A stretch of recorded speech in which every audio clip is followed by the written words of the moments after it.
Since it's so difficult to interpret these beta coefficients when we're talking about log odds changes or even multiplicative factors of a change in the odds ratio, I think it's so much easier to talk about prediction. And we're going to spend a little bit of time talking about how to actually calculate that, how to go about creating data in R to change the different values of X so we can see how alterations in the predictors alter these predicted values, and then how to plot that.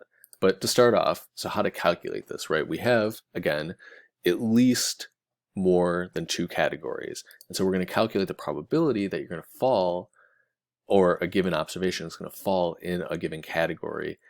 Again, just as we would have with a logit regression, except for the fact that with the baseline, we're going to calculate that as just 1 minus the probability of falling in all the other categories, essentially.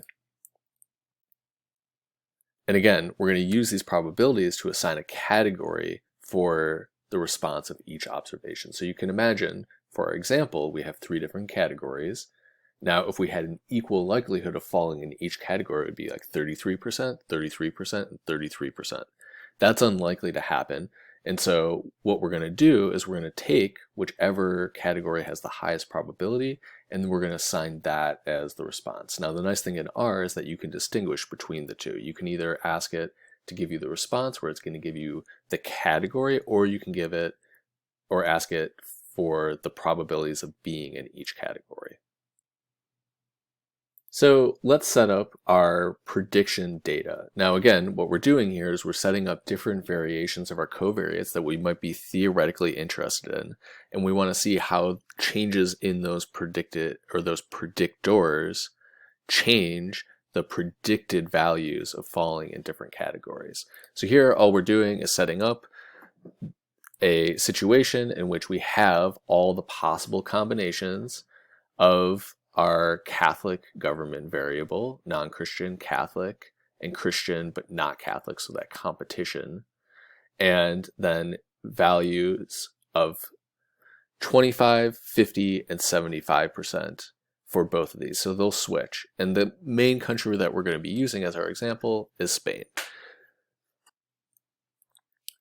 So now what we're going to do is we're going to actually take the matrix that we had of all the predicted or potential values that we want to estimate. We're going to get the predicted values of that, and then we're going to put it back into the data frame, those predicted values back into the data frame of potential values. So what we're going to do is we're going to end up plotting this out, and essentially all we're doing is we're adding our predicted values back into that matrix so we can use it again.